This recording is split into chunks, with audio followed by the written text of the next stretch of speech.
Half a millennium ago, Christopher Columbus, or Colón as he is known here in Spain, pointed the way to the New World, persuaded the king and queen to give him 3 small ships, and set out to find it.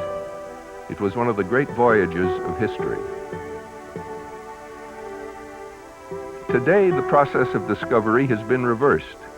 The New World is reaching back to discover Spain, and the people of Spain, too, are in the process of discovering the many new ideas that have arrived in their old land. It is another remarkable voyage. Xavier Roberto is a philosopher, teacher, admirer of Colón, and Spain's representative in the European Parliament. With Colón, one thing happens that has never happened since, and will never happen if it is not the case that we find life in other places out of the earth.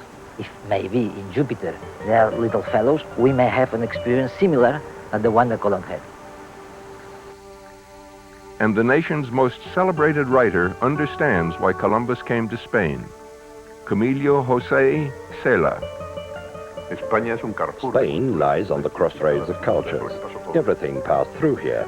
Many things remained with us, undoubtedly. Carlos Ferrer is an industrialist and philanthropist. Spain was a closed country for 4 to 5 centuries. It started to open to the outer world in 1959, and now it's entirely one of the most open societies of the world. One of the most open societies in the world. In just a few years, a working democracy has been established in Spain.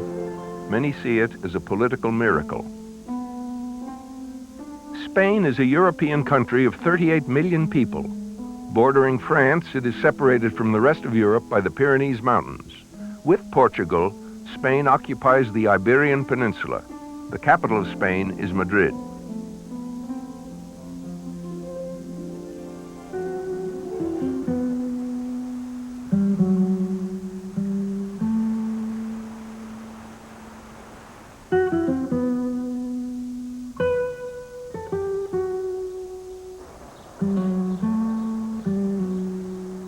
When Madrid became the capital in 1561, most of the great discoveries had been made. Today, as Spain searches for a new future, Madrid is helped not only by the Castilians who live in this central region, but by other Spaniards, the Basques, the Andalusians, the Catalans, and by Senor Ferrer as well, who takes his duties as a citizen quite seriously. I'm a Catalan, I'm Spanish, of course, an European, and at the last resort, a citizen of the world. That's my way of thinking. So I am a businessman, industrialist, and banker. I was president of the Spanish Olympic Committee and member of International Olympic Committee, helping to organize the Olympics in 1992 in Barcelona. The most European-minded people in Europe are the Spaniards. Spain is now one of the most open countries in Europe. We participate in all decisions in Europe. And on the other hand, we have, of course, relations with Latin America.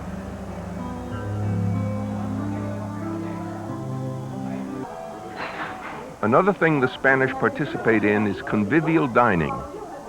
Con mucho gusto, as they say. No one has ever counted the number of bars and restaurants in this city of 4 million people. This one is owned by a man who knows almost all his visitors by their first names, Victorino Redondo Flores. And the room has echoes of his former life. Spanish bullfighters are very good. Unfortunately, I never quite made it. If I had, then I wouldn't be in a place like this. I was 16 when I became a bullfighter. I fought bulls in the arena until I was 35. Then I had an accident. One of the bull's horns caught me, piercing my leg. From that point, I became afraid of the bulls, so I retired. Then I opened this bar. For the past 25 years, I've been working here. The wine flows in Madrid, and so does the water. It is a city of fountains. This, the most famous, was built in the century, And in contrast to the modern urban intensity of a street like the handsome Gran Via, it is the fountains that provide a decorative glimpse of the way the city used to be.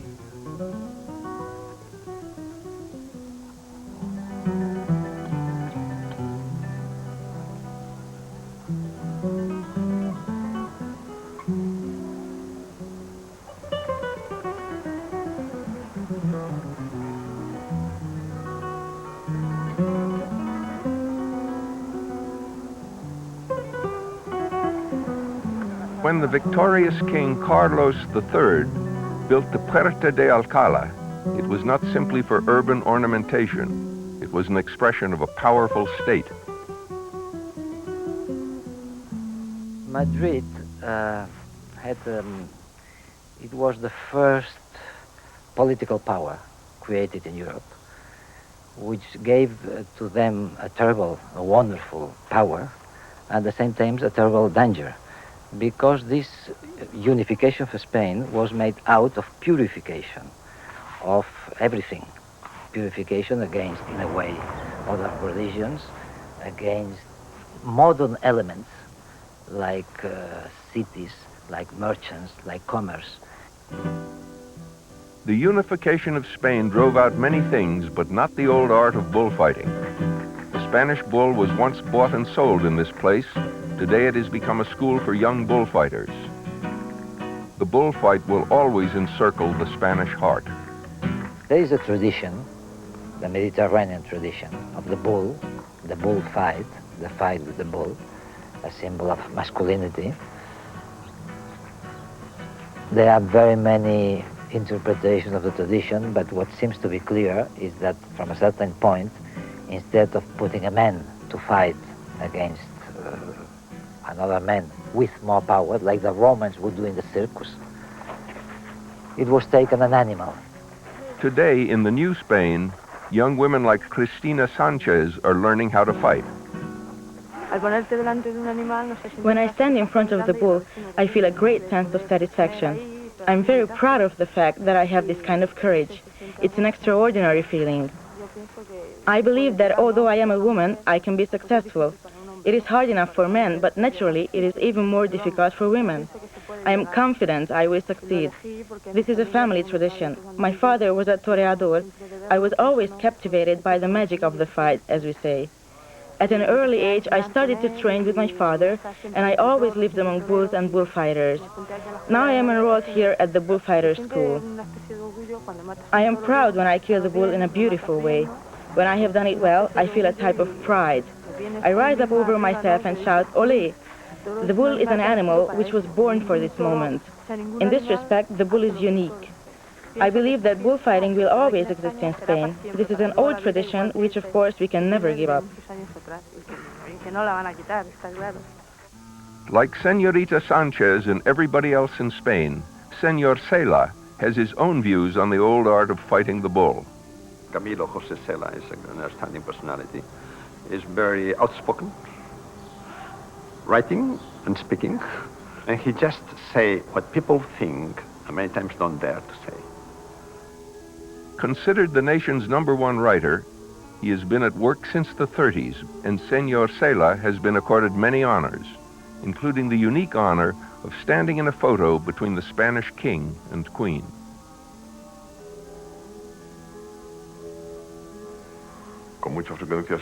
Spain is frequently identified with bullfighting, although it's been banned in 2 Spanish regions. I'm one of those who admire bullfighting. For example, on the Canary Islands, this spectacle has been banned. However, bullfighting is extending throughout many parts of Europe. In France, the frontier of the bullfight is extending further and further to the north. Bullfighting also takes place in a large part of Latin America, but many Europeans are disgusted by it. We Spaniards do not understand this. Of course, the final moment of truth for a bull and bullfighter involves death. But let's think about boxing in the Anglo-Saxon world. In my opinion, the boxing match is much more cruel than a bullfight. Just think, the bull is the only edible animal to which man grants the right of defense. Other animals are taken to the slaughterhouse and are not allowed to defend themselves. The bull can defend itself in many ways.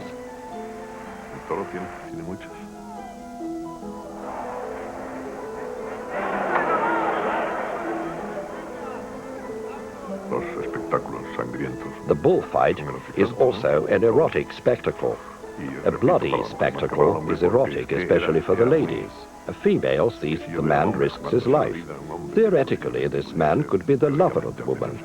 In my opinion, this thought is sufficient to make the spectacle erotic. We, let's say Latins, or we Mediterraneans, we don't have a soul separate from a body, or we don't believe of ideas separate from forms, or don't think about concepts which have not a body. In this sense, in these limits to our capacity of sublimation, that's normal, I think, that among our countries, this ritual expression of sacrifice has kept existing, while other countries who became even Protestant. When you are a Protestant, you don't need a bullfight anymore. But unfortunately, we are not Protestant. So we still need the bullfight. In the new Spain, many people move in from the country to become Madrileños, and so the population of Madrid has doubled in one generation. Andrés Porres is one of them. He is a lawyer who lives with his family in a small, hard-to-get, expensive apartment. I was a journalist and lived as a bohemian. I never thought that I would get married. I was only looking for the pleasures of life. Finally, one rainy day in December, I had little else to do, so I decided to get married at the relatively late age of 35. I have been lucky. My good fortune culminated 15 days ago when my son was born. I'm very proud of him. The bulls, the fiestas, and the dances belong to another Spanish reality. Naturally, all this belongs to our culture. This enriches us. We are happy, we are entertained, but all this is secondary as compared to our need to produce, to work. Of course, we cannot live without fiestas. Therefore, in general, we can say that the average Spaniard usually sleeps too little, for he has to work during the day. But afterward, he seeks entertainment. He is unwilling to give up either of these two.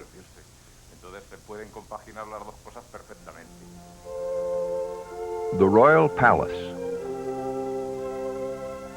In the years since Franco, Spain has become a working democracy with a revered, hard-working king. The Spanish king, called Juan Carlos, has helped in a very decisive way after the General Franco's period to restore democracy in Spain. His powers, of course, is limited, as it happens, for instance, in Britain, but has become very popular, I think. I think Spanish people is very grateful to the Spanish monarchy because of his great contributions to modernize Spain, to stabilize our political system. Spain may have become modern, but the rich past is still here, in places like the armory of the Royal Palace. In the old decentralized Spain, Muslims and Christians clashed bitterly, a clash of values, cultures, and armies. And now, the old arguments and victories and defeats live on only in relics.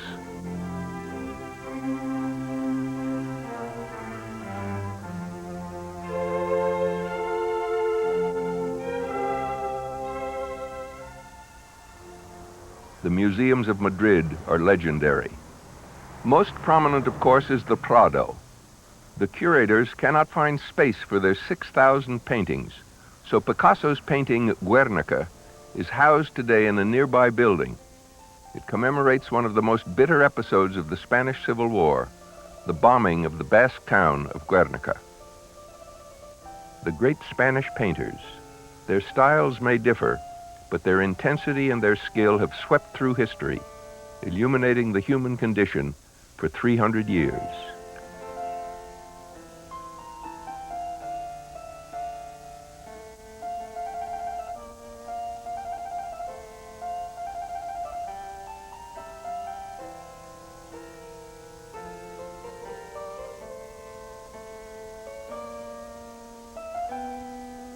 In art, as in life itself, the bull remains the focus of attention and admiration. We took a day trip from Madrid to the historic city of Salamanca. Its history stretches back for 23 centuries. The Carthaginian general Hannibal fought here. In the 13th century, there has been a university in Salamanca, and the city is still a favorite residence of students. As early as 1500, there was a student body of 12,000, and today there is a clear international flavor. Salamanca is a Castilian town, and Castillo means castle. When the Arabs invaded Spain at the height of their powers, they held the castles for some 400 years before they were forced to depart. That was a pivotal moment, La Reconquista, the reconquest of Spain from the Moors, as the Arabs were then called, in the 12th century.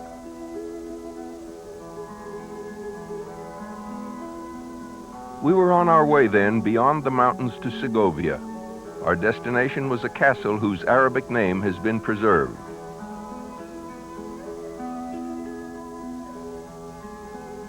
The historic Alcazar. In this cold structure, a group of noblemen met to elect Isabella their queen, and her 15th century marriage to the Prince of Aragon hailed the Spanish conquest of the New World. But history here goes back much further. An aqueduct built by the Romans is still intact.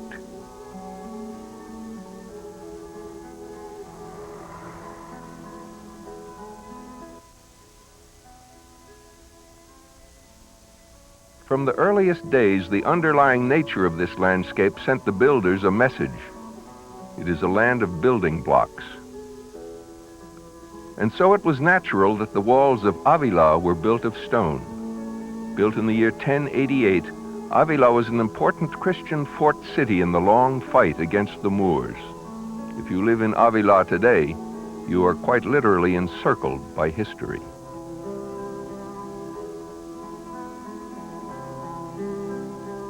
The more extraordinary for Spain is to become normal.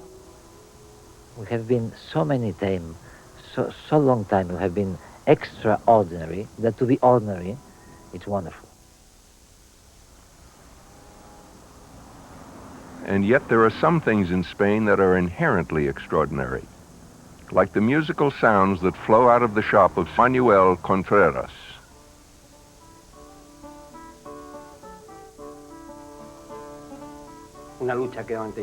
I've always tried to improve the sound of the guitar.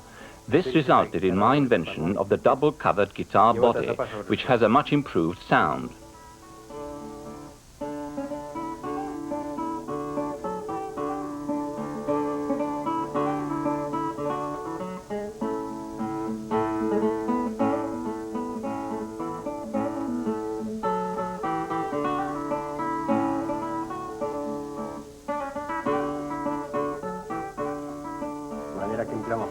When making a guitar, we use harmonious and special kinds of wood of various sorts. For example, we use the German pine for the body, this is it, or Canadian cedar, like this. For the bottom, I use various woods from Brazil and from India. But for the finest quality guitar, it should be from Brazil. Of course, it is much more expensive. Regrettably, it is difficult to work with. These woods come from Brazil. I experience enormous differences of sound if I use different kinds of wood. I most appreciate Brazilian ebony. I mainly use cedar for the back body of the guitar. The cedar arrives from Central America, but it also comes from Brazil or from Honduras. I use these woods to make a second back panel in addition to the back cover of the guitar. This is my invention. I also managed to use thinner splints. In this way, the guitar has become lighter. This is also my invention. Madrid comes alive after sunset. The city takes on a brightness, a sheen that is not a part of daytime life. And the Madrileños, once night falls, are on the move, popping from place to place, eating here, drinking there, talking everywhere. Many of the bars have great snacks, or tapas as the Spanish call them. An easy, amiable mood hangs over the city. This social freedom, freedom to do what you feel like, came with democracy.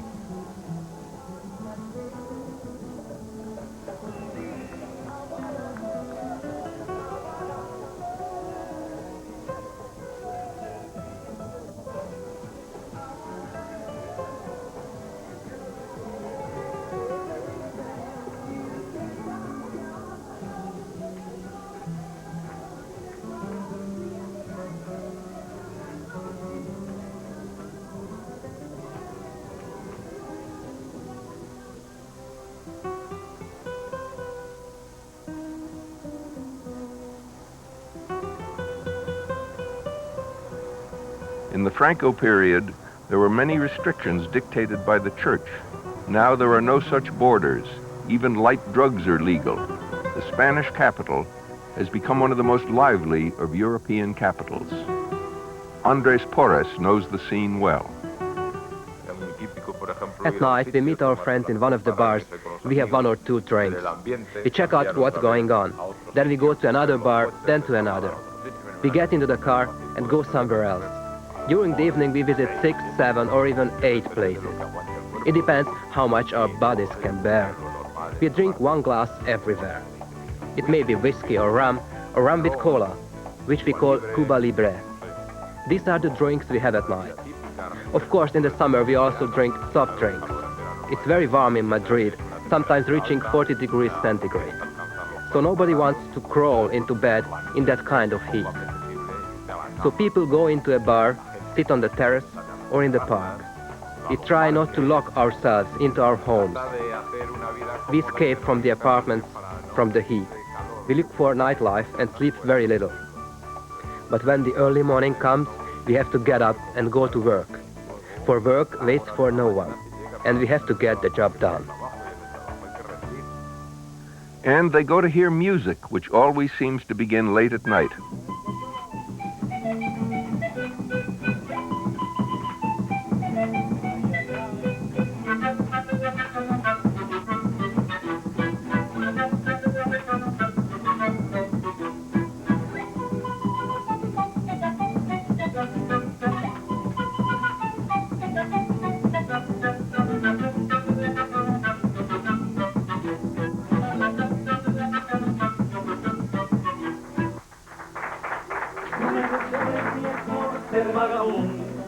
Y mi destino es vivir así. Si vagabundo es el propio mundo que va girando en un cielo azul, ¿qué importa saber quién soy, ni de dónde vengo, ni por dónde voy? Solo quiero que me des tu amor, que me da la vida, que me da calor. ¿Qué importa saber quién soy, ni de dónde vengo, ni por dónde voy? Solo quiero que me des tu amor, que me da la vida, que me da calor.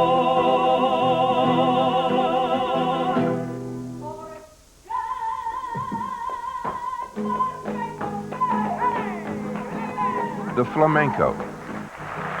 The Spanish argue among themselves about the origin of this fiery dance. It is claimed by many. But the dance goes on even when they don't have the answer.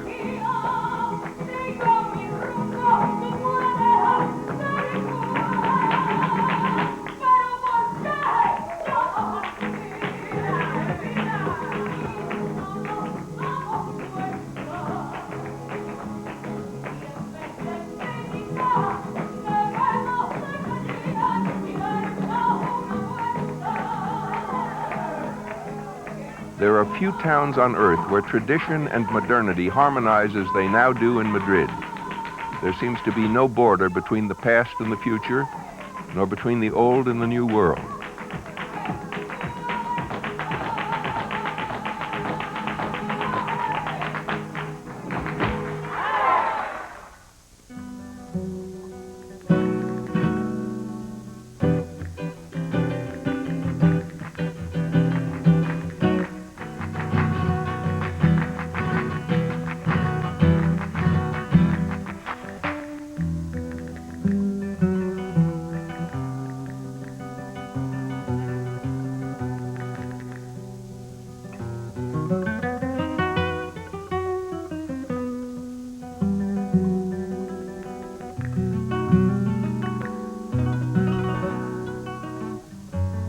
Thank you.